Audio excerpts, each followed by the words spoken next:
اور یہ دین کا سلسلہ جاری ہے اور اللہ رب العزت سے دعا ہے کہ قیامت تک کے جاری رہے۔ میرے عزیز ساتھیوں، اللہ تعالیٰ نے انسان کے اندر 360 جوڑ بنائے ہیں، 360 جوڑ بنائے ہیں۔ جو ساتھ بھائی کتنے جوڑ بنائے ہیں؟ 360۔ کس نے بنایا ہے؟ اللہ رب العزت بنایا ہے۔ کیا انسان کے بس میں ہے کہ کوئی ایک جیسا جو جوڑ اللہ نے بنایا ہے وہ کوئی جوڑ ڈاکٹر بنا سکتا ہے؟ کوئی جوڑ انجینئر بنا سکتا ہے؟ کوئی بڑا سے بڑا دانشور بنا سکتا ہے؟ نہیں بنا سکتا ہے۔ میرے عزیز ساتھیوں، جب ہم اور آپ کو اللہ تعالیٰ نے 360 جوڑوں سے نوازا ہے تو ہم کیوں نہیں ان کا شکر ادا کرتے ہیں؟ ہم کیوں نہیں ان کے حکموں پر چلتے ہیں؟ ہم کیوں نہیں ان کے بتائے ہوئے نبی کریم صلی اللہ علیہ وسلم کے طریقے کے اوپر کیوں نہیں چلتے ہیں؟ یہ ہماری نادانی ہے، کاہلی ہے، سستی ہے۔ میرے عزیز ساتھیوں، آج کا دور الحمدللہ آپ کے گاؤں کے اندر 2 مسجدیں ہیں۔ جماعت کی لائن کے اعتبار سے ہر ایک نوجوان بڑا بوڑھا جماعت کے اندر چل رہا ہے، جماعت سے واپس آتا ہے، اللہ کے راستے پہ چلنے کو بتاتا ہے، نبی کریم صلی اللہ علیہ وسلم کے طریقے کے اوپر چلنے کو بتا رہا ہے، مگر ہم آپ اس پر عمل نہیں کر رہے ہیں۔ میرے عزیز ساتھیوں، صبح ہوتا ہے، جب فجر کی اذان ہوتی ہے تو مؤذن کیا کہتا ہے؟ الصلاۃ خیر من النوم، الصلاۃ خیر من النوم۔ نماز سونے سے بہتر ہے، نماز سونے سے بہتر ہے۔ میرے عزیز ساتھیوں، بس پست ڈال دیا، سو گئے، نماز سے کوئی پرواہ نہیں۔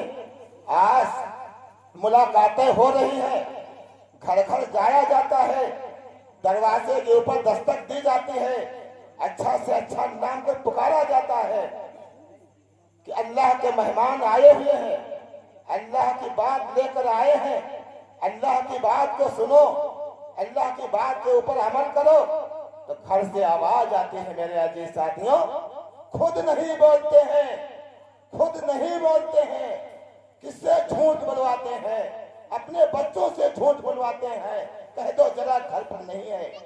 اپنے بیویوں سے جھوٹ بلواتے ہیں، کہہ دو گھر پر نہیں ہے۔ ارے تم کتنے بڑے روز میں ہند ہو چکے ہو، کیا تم کو دنیا پر رہنا ہے؟ رہنا نہیں۔ میرے عزیز ساتھیوں، ایک دن مرنا ہے، ایک دن مرنا ہے۔ بیوی جھوٹ بولے، بچہ جھوٹ بولے، آپ بڑے سوتے رہے، بچہ بھی گنہگاری میں ڈال دے، بیویوں کو بھی گنہگاری میں ڈال دے، کہتے ہو گھر پر نہیں ہے۔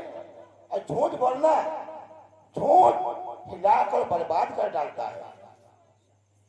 جھوٹ کا واقعہ میں آپ کے سامنے بتاؤں کہ ایک چرواہا بکریاں چرا رہا تھا۔ اس نے سوچا کہ آج تھوڑا جو ہے ہم تماشا کریں، تھوڑا مزہ آئے۔ کہا کیا؟ کہا اب بھی دیکھیے ہم کتنے آدمیوں کو بٹورتے ہیں، کتنے آدمی ابھی آ کر یہاں جمع ہوں گے۔ کہیں وہ کیسے؟ کہیں ابھی آتے ہیں۔ چند دیر میں ایک نوجوان نے شور مچا دیا، پھیڑیا پھیڑیا پھیڑیا۔ اب گاؤں کے لوگ، نوجوان، بوڑھے، بچے ہر طرف دوڑتے بھاگتے پہنچے۔ چلو دیکھیں بھائی، بچے کو بھیڑیا لیے جا رہا ہے، بچے کو بھیڑیا لیے جا رہا ہے۔ وہاں پر جب آئے، دیکھا کہ بچہ ہنسنے لگا۔ کہا دیکھا ہم نے تو مذاق کیا، لوگ میرا شور سن کر کس طریقے سے بھاگے۔ نوجوانوں نے، بڑے بوڑھوں نے، تمام اس بچے کی نصیحت کی اور واپس آ گئے۔ میرے عزیز ساتھیوں، پھر دوسرے دن یہی واقعہ پیش آیا، بچے نے شور مچایا، اور اس دن جو ہے سچ مچ بھیڑیا آ گیا، سچ مچ بھیڑیا آ گیا۔ اب بچہ بھاگ رہا ہے، وہ نوجوان بھاگ رہا ہے، بکریوں کو زخمی، بھیڑیا بکریوں کو زخمی کر رہا ہے، بکریوں کو مار رہا ہے اور نوجوان کے اوپر حملہ کر رہا ہے۔ وہ نوجوان چلا رہا ہے، بھائی بھیڑیا بھیڑیا بھیڑیا۔ गांव के लोगों ने सुना, कहा मत जाओ, ये कल की तरह शोर मचा रहा होगा, कल की तरह शोर मचा रहा होगा।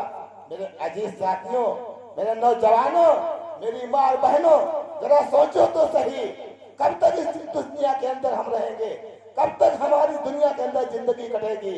एक न एक दिन कब्र के अंदर जाना है, एक न एक दिन कब्र के अंदर जाना है। तो हम कब्र के अंदर जाने के लिए कौन सी तैयारी कर रखी है? हर शख्स, जैसे कि आज ये बरसात का मौसम चल रहा है, लैया लगने का टाइम है, तो लैया लगाने के लिए किस किस काम की जरूरत पड़ती है, जरा बोलो। लैया लगाने के लिए लेबरों की जरूरत, इंजन की जरूरत, ट्रैक्टर की जरूरत पड़ती है, तब जाकर हम लैया लगाते हैं। और मरने के लिए हमारा आपको तैयारी क्या करना पड़ता है? मरने के लिए हमारा आपको क्या तैयारी करना है? लैया के लिए तैयारी कर दिया, लैया के लिए लेबर के साथ आप हजरात को इत्तला दी जाती है कि जनाब लुकमान खान साहब के वहाँ एक जलसे सीरतुन नबी मुनाकिद किया गया है। अभी ऐलान किया गया, अगर मेरी आवाज आप हजरात के कानों तक पहुंच रही है तो बराए करम मेहरबानी प्रोग्राम में शिरकत फरमाएं और उलमाए कराम के बयानात को सुनकर सवाब दारैन हासिल करें। देखिए दोस्तों, ये अल्लाह और उसके रसूल की महफिल है, ये बहुत ही बाबरकत महफिल है। ऐसी महफिलें जहां कहीं भी सजाई जाती हैं तो ऐसी महफिलों पे अल्लाह ताला की रहमतें बरसती हैं, अल्लाह ताला के इनामात बरसते हैं, और अल्लाह ताला ने ऐसी महफिलों पर बहुत बड़े बड़े वादे फरमाए हैं। यहाँ तक कि अभी उस्ताद मोहतरम मौलवी साहब ने बताया कि मग़फ़िरत के वादे हैं। दोस्तों, मग़फ़िरत क्या है? मग़फ़िरत कहने में तो बहुत छोटा सा लफ्ज़ है, लेकिन दिल से सोचें, गौर करें कि मग़फ़िरत क्या है। मग़फ़िरत उसको कहते हैं कि जिसको दुनिया और आखिरत यानी दोनों जहां की कामयाबी मिल जाए। तो दोस्तों, मैं सबसे पहली दरख्वास्त ये करूंगा, ये जो लोग कुर्सी के ऊपर बैठे हैं, भाई या तो ये सामने से इसको हटा दिया जाए, कुर्सियां ही डाल दी जाएं, और या फिर कुर्सी वाले आगे सामने बैठ जाएं। देखिए, अल्लाह और उसके रसूल की महफिल है, अदब की महफिल है, ये अच्छा नहीं लगता। ठीक है, तो आप लोग अगर सामने आ जाएं, इंशाअल्लाह नुकसान नहीं होगा, फायदा ही होगा आप लोगों का। सबसे पहले मैं गुजारिश करूंगा लुकमान भाई से, अमीन भाई से, समीन भाई से कि वो यहाँ पर तशरीफ ले आए। भाई, टाइम ज़्यादा हो चुका है ताकि प्रोग्राम का बाकायदा आगाज किया जाए।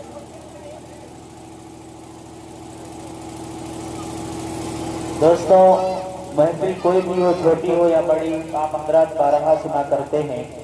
मैं अक्सर ये कहा करता हूँ कि नाज करते हैं मलक ऐसी ज़मीं पर आसाद, नाज करते हैं मलक ऐसी ज़मीं पर आसाद, जिस पे दो चार घड़ी जिक्र खुदा होता है, और जिस काम से आए हो वो काम ना बिगड़े, जिस काम से आए हो वो काम ना बिगड़े, सर जाए तो जाए पर इस्लाम ना बिगड़े।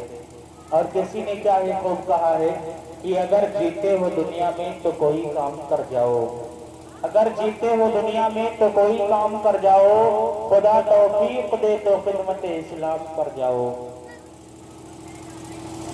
तो दोस्तों, महफिल छोटी हो या बड़ी हो, बहरहाल दीनी एतबार से हो, तो अगर उसमें सबसे पहले किसी का जिक्र किया जाता है, किसी की तारीफ की जाती है, किसी की हमदोसना की जाती है, किसी की लब कुशाई की जाती है, तो अल्लाह रब्बुल इज्जत वल जलाल की, अल्लाह रब्बुल इज्जत वल जलाल के प्यारे कलाम से, अल्लाह रब्बुल इज्जत की प्यारी किताब से आगाज किया जाता है। क्योंकि दोस्तों, ये वो किताब है जिसके बारे में अल्लाह तबारक व तआला ने फरमाया, उतारा